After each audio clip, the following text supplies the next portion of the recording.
Hey everybody, my name's Katie Cunha and welcome to the January video newsletter for Integrative Homeopathy.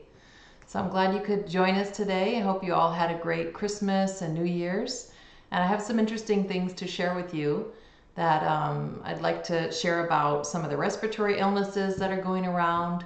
I'd like to talk about even genetic weaknesses. I've kind of been digging into a lot more how homeopathy can help with things like MTHFR. Then there's also another topic that seems out of the ordinary for January, but I've been really feeling it on my heart, and they are remedies to help with sexual issues. So some of you may know family members or other people or friends that might need to hear some of these remedy ideas or just different ways, like solutions for things like gender dysphoria, homosexuality, pornography addiction. There's lots of different ways that remedies can actually help with those things, and I've actually, in my experience with clients, have seen those things reversed. So it's not something that's just, you're always stuck with it for the rest of your life. So anyway, I'd like to kind of get into those issues. That's what we're going to cover today in this newsletter or vlog, whatever you want to call it. So starting off, the respiratory illnesses, I'm definitely still seeing a lot of those going around. I know they started in the fall. This kind of looks like a virus at the beginning, then it kind of ends up with this cough that lasts forever. And it almost feels like it's in like the bottom of the throat, top of the lungs area. And so, and a lot of people are getting diagnosed with RSV or whooping cough or walking pneumonia, mycoplasma pneumonia. So I feel like there's a lot of different diagnoses around, but most people do say that antibiotics do help. And it feels like even though homeopathy has a hard time with whatever is going around. Could be some kind of man-made virus, I don't know. Or some people are saying it's like a virus that only comes around every 7 years. Anyway, that's kind of what I'm hearing. Just want to give you some of my best tips for those things. Definitely, I found like frankincense, essential oil, put it under your nose and on your upper chest 3 times a day. Kind of breathe that in because it has antibacterial properties. Definitely like propolis plus is a great thing to take throughout. At the beginning of the illness, I tell people to use Xlear nasal spray every 2 hours, two shots in each nostril. That has xylitol and it helps kind of uproot the virus itself so that you have a much less of a virus. It doesn't, like the spike proteins can't stick in the nose. Also, you can take like a 10-to-1 solution. So like if you do 1 teaspoon of peroxide, 10 teaspoons of water, gargle with that every few hours throughout the first couple days. That would be good too. You can use a nebulizer when the virus is hitting. Nebulizer, you can do colloidal silver. Those are really good a few times a day, and just kind of use any kind of, just think antibacterial, so like Hepar sulfur is a great remedy. That's like the homeopathic antibiotic. You have other things like olive leaf extract, things like that are going to just help you like naturally antibacterial, trying to do so you don't have to go to the hospital or get antibiotics if you can help it. Also, I'm noticing afterwards there is damage that seems to linger. And at first I was using remedies, like testing people with remedies on lungs, like specifically carcinosin of lungs and phosphorus and those kinds of remedies. I noticed it didn't make a big difference. What I did see making a difference is a remedy specifically for the larynx. So there's actually organ remedies for the larynx itself. Also bronchial tubes, like really targeting the bronchial tubes. They seem to carry the most weight of damage. Not as much specifically the lungs themselves.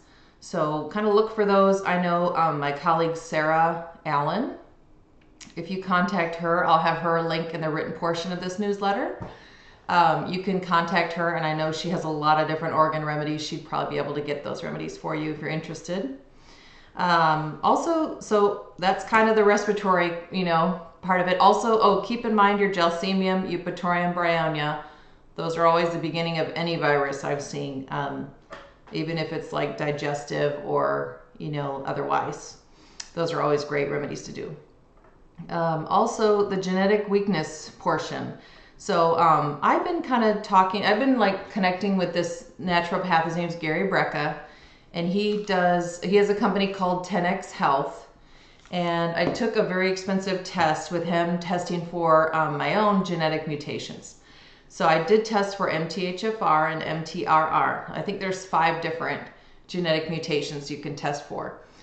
So that means that I do not properly convert folic acid to methylfolate, which is something your body needs to really function at a high level. So he gave me these vitamins. He says really important. It's kind of like if you're giving oil to your car instead of gasoline, it's not converted. They're similar and one comes from the other, but it's not usable. So what's happening is you're kind of giving, and a lot of you might already know about this, and I kind of knew about it, but I didn't know I actually had it. So I've been researching a lot about genetic mutations, and I remember studying in school a long time ago that syphilinum, which looks like the word syphilis, is about strengthening when people have genetic mutations. So I had always studied it like people who have an extra finger, or they have only 1 kidney instead of 2, or they had a bone or their baby teeth never fell out, and so they always have this permanent baby tooth. Those kind of genetic weaknesses. But I kind of started to look at it and test myself and other people on that remedy and started using it. And I did notice a difference that it did help me. So some of you might want to try that remedy, or if you're already working with a homeopath, have them test it on you or talk to you about it. I do feel like it's helped strengthen me over the past few months. I remember I was still having like a little bit of lingering allergic reaction to certain things, not much. But after doing the syphilinum for a few months, I really don't have any of that reaction to that certain thing anymore. So you might want to look into that. He did say, Gary Brecka said something really interesting. You can look him up on YouTube, that pretty much everybody needs to be taking like a methylated multivitamin, because most people have some kind of genetic mutation. So I take this optimized multivitamin. Now I can muscle test myself on it, so I don't need to take it every day. But people, if they don't know what they have, they don't want to do the $600 genetic test, you can just take that. You can find other brands on Amazon as well. But I do feel like it does help a lot of people. And especially if you don't do the folate, that's like a really easy fix. Just the optimized folate or L-methylfolate is a great one to do. So anyway, that's my 2 cents on genetic mutations, methylated vitamins. I think it's really helpful for everybody. Last piece of our newsletter is the sexual remedies. And I just have a heart for this because I've been working with some people that have struggled with these things. And it is so hard when you have like an addiction, or kids that are feeling like they're born in the wrong body and wanting to be transgender, or kids that are attracted to the same sex, or people that their marriage is becoming ruined from constantly thinking of other, sexual things, or addicted to pornography. So, or even little kids that have their hands in their pants all the time and are always touching themselves. These things can be a lot of times related to certain ways that our brains have compensated for trauma. So what happens is, let's say you go through a traumatic event either in your lifetime or your parents went through it, or grandparents. The way that they kind of released and were able to feel good through that trauma, they chose the sexual route. So there's 5 routes you can go, and they're called mania remedies. So you have the sexual mania, which is hyoscyamus. I'll spell it for you in a second. Then you have the fear mania, which is your stramonium. Then you have the religious mania, which is a person who really thinks like God is talking to them, and they have this, not that I'm a Christian, so I obviously think God can talk to you, but if it goes too far. Then you have belladonna, which is like almost the mania of headaches from trauma. And then the last one, oh my goodness, I'm not able to, I know there's 5. I will think of it in, the anger one. So another one is anger, so that's anacardium. The brain releases steam through like just flaring in anger. So there's 5 ways that the body can release and compensate for the trauma that has gone on. So the sexual one is one of them, and the hyoscyamus remedy is really, really good at that. So it's spelled HYOSCYAMUS. And I've seen it really help a lot of people. So if you feel like there's somebody, so if there's somebody in your life that is struggling with these things, you might want to ask them to, try the remedy. So you can always try any remedy you want. You can try a 30C, 1 pellet every other day for 1 month. Now that doesn't mean you're just going to get fixed in that 1 month. It might actually take you going up in potency for a year to fix that problem in that remedy. Or you actually might need only that remedy for a few months, then you switch to another one that's similar and you go up in that one. It's kind of chronic. Using like chronic illness in homeopathy is not that simple. I remember when I saw a protocol, and I love Joette Calabrese. I promote some of her materials, but I remember she just said, oh, here's a remedy, if you have acne, take this remedy and this potency, this much, and it will fix it. And I remember thinking, oh, this is easy. I'm going to try it. And it might have worked for a little while, and then it came back. And I thought, well, in the beginning, when I first knew about, starting to know about homeopathy, I thought homeopathy doesn't work because it worked for a little bit, then it came back.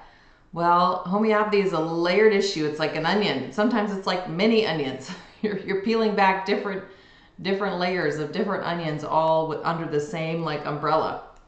So I'm telling you can try it, but I'm not telling you it's going to cure it in 1 month or even 2 months or even just one remedy. It might take multiple remedies. So yeah, hyoscyamus is a great one. Another good one is called Floricum acetum. Floricum, Floricum acetum. Now that one has some of the sexual thoughts and pornography and those kinds of thoughts in it, but also has acne. So that's a good match if they have both, especially. Another one is Platina. Now Platina can have the sexualized thoughts, but also sometimes people kind of having to up themselves, like around other people. They might be like, oh, you can see it in a little kid when they're going, oh, look at me, I'm the best, I'm the fastest. Now that can be a normal kid thing, but if you're seeing it a lot and you're like, why is my kid always like having to say how great they are? They could be in that Platina zone, or an adult who maybe has to brag about things. They could be in that zone. Palladium is very similar. It has more of like an undertone of arrogance to it though. And then Latrodectus is a really good one for some of the sexualized thoughts, and it also has some anxiety in it. Somebody who's a little bit more nervous, hurried in their speech, anxious about things, stomach issues maybe, might need that remedy. The last one I want to talk about is Murex, which is kind of like sepia, sepia is your like we're not mom remedy, but it can also have some of these sexualized tendencies. So yeah, those are good things to try. If you'd like to talk more about it, feel free to go on my Facebook group. It's called Integrative Homeopathy. I also have about 3 or 4 other colleagues that are practicing homeopathy as practitioners right now. I have a long waiting list, so I'm not really taking new clients, but they could definitely, I know they're pretty full too, but I don't think they have waiting lists yet, so they could get you in if you wanted them to take your case, or if you know somebody else that would like to try it. Homeopathy, if you're not familiar with it, with a practitioner, it's really inexpensive. A lot of people will think, oh my gosh, I can't afford it. My insurance doesn't cover it. I want to let you know it's worth every penny. Homeopathy can be inexpensive. It can be long lasting, sometimes permanent change. A lot of times permanent change if you stick with it long enough. It can be hard at times because things can sometimes get worse before better. But I think it's well worth it. I think everybody could benefit from using homeopathy. So I hope you guys have a great month, and we'll see you next time. Bye.